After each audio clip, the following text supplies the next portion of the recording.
Let's talk about comeback time. Uh huh. Comeback season. Uh huh. Uh huh. Brooklyn, Puerto Rico. What they say? Morera, Boricua, More. Boricua Morena. Yeah. for Edgar, black. Edgar Berlanga is back in the ring, you Mm-hmm. know, Mm-hmm.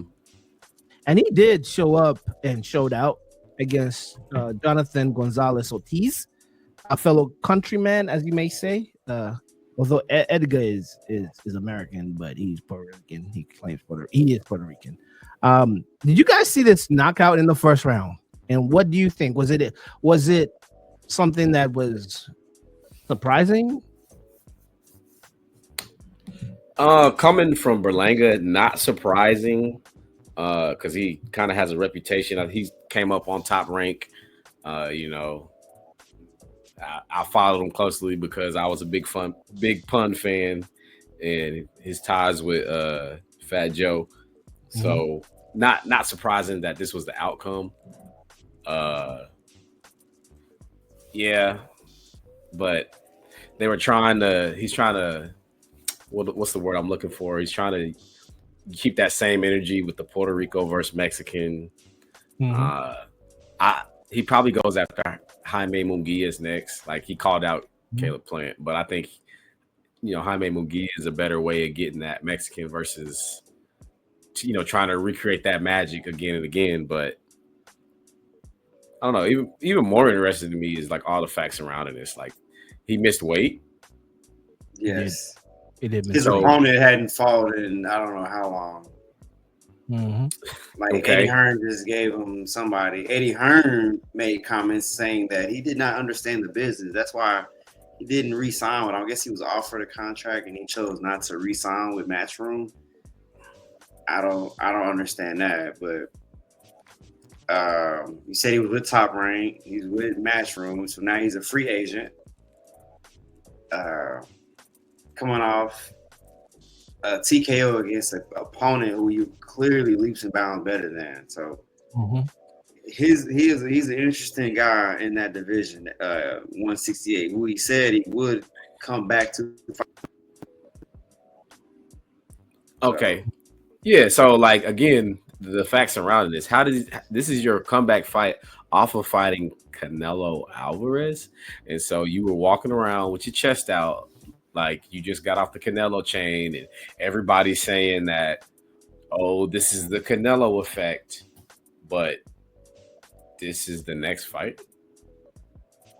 It's not. It's not adding up. So you know what I'm saying. So He hasn't been active enough even after that Canelo fight, to be honest. Maybe this is a quote unquote, get your feet dirty a little bit, like to get back into the mix of things. But again, I didn't respect or understand. I didn't understand the Caleb Plant call out. I know there's beef there, but I just didn't understand. Even Eddie Hearns endorsing it was kind of weird. Like, oh, you can make a big fight if you do. I'm like, why is that? he's Because not ready. that's a legitimate fight. I mean, if he's not ready at 23, It 24 doesn't. fights, It he doesn't. never. It doesn't make sense for Caleb Plant. It doesn't make sense for Caleb Plant. It Well, doesn't make sense for Caleb Plant. It's if not. Caleb if Caleb Caleb Plant won't Plant make money off him. doesn't Caleb Plant needs to fight bigger fighters to make money. I'm just saying money wise. Caleb Plant versus Edgar, is that a big money fight? I mean, well, they're not going to. For one, Caleb Plant mentioned Edgar Berlanga on Twitter He did. about him making weight. So the fact that he's even acknowledging him is letting us know that Caleb Plant is aware of a potential fight with Berlanga. well, so there's The fight made sense because he fought McCumbee. Caleb Plant fought McCumbee He last. fought That was a Columbia. non-title Yeah, he did. fight. He did. He did. He did. His next and fight so doesn't seem to be another title fight coming up. Berlanga gets you keep those guys down where you keep setting yourself up to set up another potential title matchup at yeah, 168. That's why it right. makes sense to get Plant. So Caleb Plant is slated for Diego Pacheco on the undercard of Pacheco, yep. Canelo versus And he's the Skull. number 2 ranked. So check him. Um, to give you more background on why this is a thing, I guess because Caleb Plant is a common opponent in leading up to the Canelo versus Berlanga fight, Plant was questioned about dude, and then uh Berlanga being a New York guy, he was on the Breakfast Club, and so they brought up the comments that Plant made, and Berlanga took him how he took him, and so that's why this is a back and forth thing now. So it's a real beef type of thing. Yeah, I know they don't like And that always sells. Yeah, it does. For me, I feel like Berlanga really jumped on the cash train with Canelo very early, which was good for him and his family. But what's the chess move after that? Because Caleb Plant is a name, but Caleb Plant at best is going to be a co-headliner and Caleb Plant needs another vessel, or he needs another star to make this fight. You know what I mean? I'm just talking about not the boxing and the beef they have, right? But money wise, I look at Caleb Plant. He's older. He's getting to that age where you got to get the bag.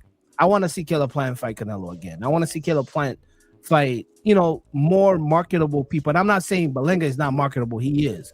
He knows how to stir the waters and make everything muddy. He knows how to do that. He's like Rolly Romero. You could just not avoid a Berlanga because he knows how to get people talking. But if you're Plant, you take that fight? When you have very few fights, how old is Plant? 34, 33? You take the fight. You take the fights that make sense. Okay. Yep.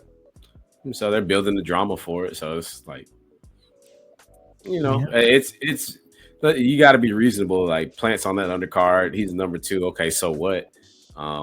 You fight Pacheco. He's 32. But you're realistically, you're not going to sniff Canelo within these next 4 fights. So if I'm realistically, if I'm Plant, I'm going for Jamal Charlo. I'm going for Munguia. I'm going for William Skull. I'm going for if Triple G could get out of if he could get out of retirement, I'm going for who else am I going for? I'm just looking for. I'm fishing right now. Forgive me if I'm just pulling names out of nowhere.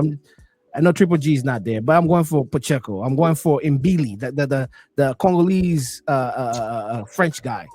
I'm going for those names because I think I've passed the Berlanga. Am I wrong for thinking like that of Plank at this moment in his career?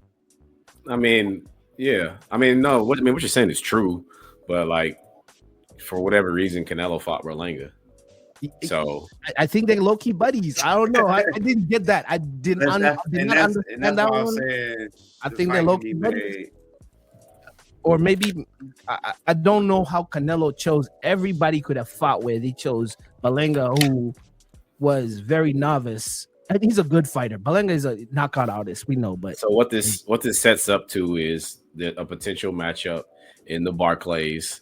All right, Berlanga don't want to go back with Matchroom. Okay, maybe PBC. I don't know what they got going on, but he comes over there and they do it at the Barclays, right there in New York City. Caleb Plant's from like Tennessee or something like that, something like that. So it's kind of East Coast. Something to be looking at. Last opponents were Caleb Plant were Mukumbi, Benavidez, Durrell, Canelo, and Caleb Truax. Yeah, that's our opponents. So.